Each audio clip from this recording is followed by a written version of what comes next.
Our final video for week 14 will cover the topic of cascading style sheets. And this is just an introduction to cascading style sheets, but it'll give you some good background knowledge to complete your activity. Okay, so what is the history and purpose of cascading style sheets? Well, HTML was not initially created to include formatting tags, but that's what's been used through several versions of HTML because as the World Wide Web became more popular, web designers wanted to be able to really control the formatting. But there was an issue with web standards. They wanted to decrease the download time and also have a way to separate structure from formatting. So CSS was created in 1997 to do just that. By using CSS, pages can load faster and site-wide design changes can happen a lot easier. So the example I give you is think of a housing community that's being built. The developer offers a series of blueprints, which are HTML, and the owner gets to choose the styles, which is CSS. So everybody may have the same layout in their home in the housing community, but you may have chosen different color cabinets in the bathroom or the kitchen or different carpeting or flooring styles. And that would be how you've changed the cascading style sheet for your particular home. And I would highly encourage you to take a look at csszengarden.com, and what they do is actually show you it's the same exact code and the same exact CSS file, but then they change the CSS file in different ways, and you can see how it completely changes the format of the page very easily, actually. Okay, the CSS means cascading style sheets, and to get your head around this concept, it basically deals with how elements are loaded into a web browser for the user to see and experience. So a waterfall cascades, what comes down first, that type of thing. So it's cascading. There are various types of CSS. Okay, you have a browser's default, and if you've ever gotten into web design, you can actually change the margin of a web page. You can also change the browser's font type. There's also an external style sheet, which we highly recommend, especially if you're doing a large scale web design project. There's an internal style sheet, and there's actually embedded or inline styles that you can use throughout your web page. Here's an example of an external style sheet, and it shows you at the bottom, and basically you can change the look of an entire website by changing one file. You reference it just like we did with test.js.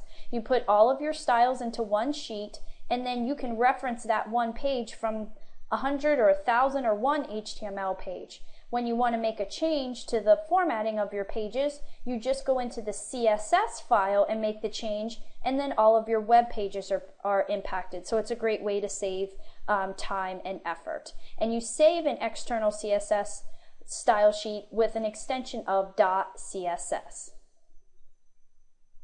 An internal style sheet can be used when a single document has a unique style. So maybe you want to have an external style sheet for a certain overall look for your entire site, but you have a particular sheet. It might be your media page or just some particular page on your website that has to have its own unique style.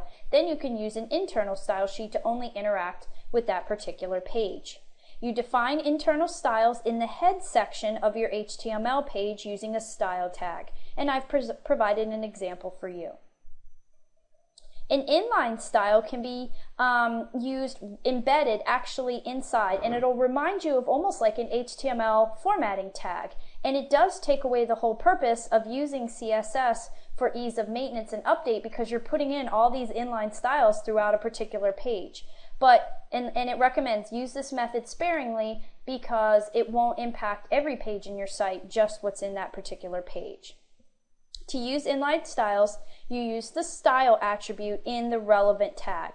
And the style attribute can contain any CSS property. Let's look at an example. For the paragraph tag, which is an HTML tag, we would use the style attribute, and we would basically be saying we want the color of the text in this entire paragraph to be sienna with a left margin of 20 pixels. So how does cascading style sheets work? As the content of a page is loaded, the type of CSS used in a page controls the precedence of what the user sees experience. So what's the hierarchy? First, it'll load an inline style, then the page will load an internal style sheet, and then an external style sheet. And then, of course, if none of those exist, it loads the browser defaults. What do I mean by that? Well, that's why your hyperlinks by default are that kind of a bright color blue. That's because the browser has said if a hyperlink is not defined to have any other formatting, make the color bright blue by default. And those are browser default. So basically, the closer the style is to an element on your page, the greater preference it has.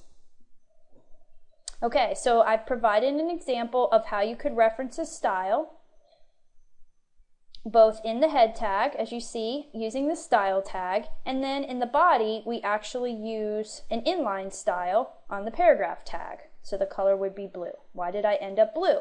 Well, you're going to say, well, you're referencing an inline style, and then you're using an internal style sheet. Remember, the inline style will take precedence. And so if you actually type this HTML into a Notepad document, you would see that the paragraph would come up blue as opposed to red, because that inline style takes precedence. Okay, here's the syntax of CSS, and a CSS rule has two main parts. It has a selector, such as H1, that's a heading tag, and one or more declarations. You want to make sure you follow the formatting of your declarations exactly as you see them with your brackets, and these are different from the left angle brackets, and it goes property value semicolon, and then property value semicolon, and the property and value are separated by colons, and those are inside your squiggly brackets. Okay, the selector is normally the HTML you want to style, and each declaration consists of a property and a value. Okay, so the concept of CSS IDs and class selectors, in addition to setting a style for an HTML element, you can also specify your own selectors called ID and class. So it's not just using the H tag or the paragraph tag, you're actually using something called ID and class. So you want to take a look at the concept of ID selector at W3 Schools. They do an excellent job of explaining it in more detail, and it's used to specify a style for a single unique element. And so let's take a look. The style rule below will be applied to the element with ID equals para 1. So you can actually see, you define it with, it's called a hashtag, and then para 1, and then you're basically saying this ID will get these elements, which is their text will be center aligned and the color will be red. Do not start an ID name with a number, and it will not work in Mozilla Firefox.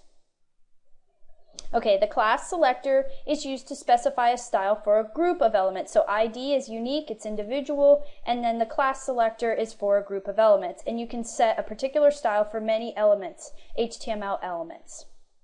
Okay, so let's take a look at the example. It starts with a dot, so we're going to dot center. So we'll text the line equals center. So anytime we do something like paragraph.center, that means it's going to align the text in the center because we define it for an entire class. And this can be very helpful and save you a lot of time. And then I'm providing you with an entire slide of examples, which I highly recommend that you take a look at. W3 Schools, again, does an excellent job of providing examples and allows you to interact with cascading style sheet examples. So you can make some slight changes and see how they would show up. So take a look at W3 Schools to round out your introduction to cascading style sheets.